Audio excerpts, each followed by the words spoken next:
Hey everyone, welcome to my channel Science at Ease.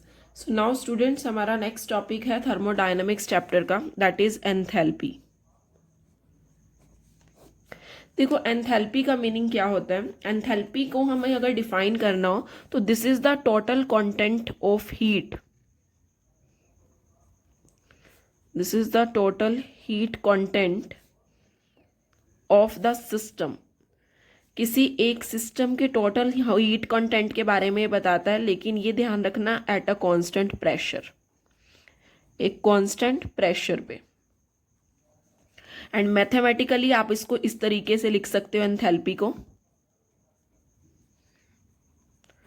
Mathematically you can write this as H is equal to U plus PV. मतलब तो यहाँ से हम एक चीज़ ये बोल सकते हैं कि एंथैल्पी को हम ऐसे भी डिफाइन कर सकते हैं that it is the sum of internal energy and pressure volume energy of the system. ठीक है, तो इसकी एक और डेफिनेशन लिखनी हो तो we can define enthalpy as the sum of internal energy, sum of internal energy and pressure volume energy. Pressure volume energy of a system, किसी एक सिस्टम की. ठीक है, और अगर इसके हम कैरेक्टरिस्टिक की बात करें एंथैल्पी की, कि एंथैल्पी के क्या क्या फीचर्स होते हैं, तो कैरेक्टरिस्टिक में एंथैल्पी हमेशा ध्यान रखना किसी भी सिस्टम का स्टेट फंक्शन होता है. एंड एंथैल्पी एक एक्सटेंसिव प्रॉपर्टी है. इंटरनल एनर्जी की तरह जो हमारी एंथैल्पी है, इसकी हम एब्सोल्यूट वैल्यू को डिटरमाइन नहीं कर सकते. एंड अगर कोई सिस्टम के पास कुछ, ये देखो साथ साथ ही लिख लो तुम मेरे. सो एंथैल्पी किसी भी सिस्टम का एक स्टेट फंक्शन है. स्टेट फंक्शन मैंने आपको डेफिनेशन सब बता दिया था. अगर आपको नहीं पता तो प्रीवियस वीडियो में एक बार जाके देख लो. और एंथैल्पी एक्सटेंसिव प्रॉपर्टी है, ये भी हमने डिस्कस किया था एक्सटेंसिव एंड इंटेंसिव प्रॉपर्टी के बारे में. एंड इंटरनल एनर्जी की तरह आप एब्सोल्यूट वैल्यू नहीं निकाल सकते एंथैल्पी की. सो absolute value of enthalpy of a system cannot be determined.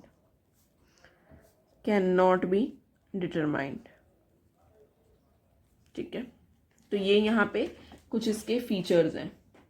अब देखो, अब एक कंडीशन है यहाँ पे, फोर्थ कैरेक्टरिस्टिक फीचर में आप ये कंडीशन ले सकते हो कि अगर एक सिस्टम के पास इंटरनल एनर्जी है U1, आपने एज्यूम कर लिया ये कि if a system has internal energy U1, अगर सिस्टम के पास इंटरनल एनर्जी कितनी है U1 है और उसका वॉल्यूम है V1, वॉल्यूम इज V1, और दे reacts at a constant temperature and constant pressure to give another chemical system जिसकी इंटरनल एनर्जी फिर हो जाएगी U2 एंड उसका वॉल्यूम हो जाएगा V2 हो जाएगा. ठीक है, तो एक सिस्टम है जिसके पास इंटरनल एनर्जी अभी कितनी है U1, वॉल्यूम है U1, तो वो सिस्टम के पार्टिकल्स या जो भी होगा, सिस्टम सारा पूरा रिएक्ट करेगा at a constant temperature and constant pressure.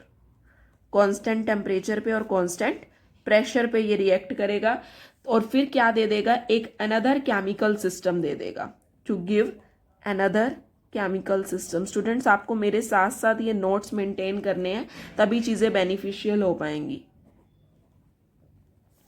Another system, और इस सिस्टम की इंटरनल एनर्जी कितनी हो जाएगी U2 हो जाएगी. ठीक है, एंड वॉल्यूम कितना हो जाएगा V2 हो जाएगा. और अब यहाँ पे हमने ये मान लिया दैट जो H1 है वो enthalpy of the first system है.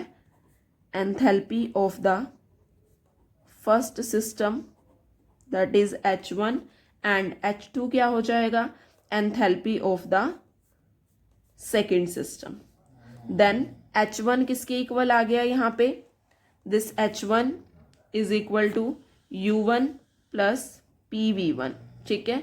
एंड H2 किसके इक्वल आ गया, U2 प्लस PV2, ठीक है। और अगर इसका हमें डेल्टा H निकालना है तो this will be equal to H2 minus H1, this will be U2 plus PV2, values को पुट कर दो माइनस में U1 प्लस PV1, ठीक है। तो this will be equal to U2 minus U1 plus PV2 minus V1, इसके equal आ जाएगा। And finally what will come, delta H is equal to delta U plus P delta V, ठीक है।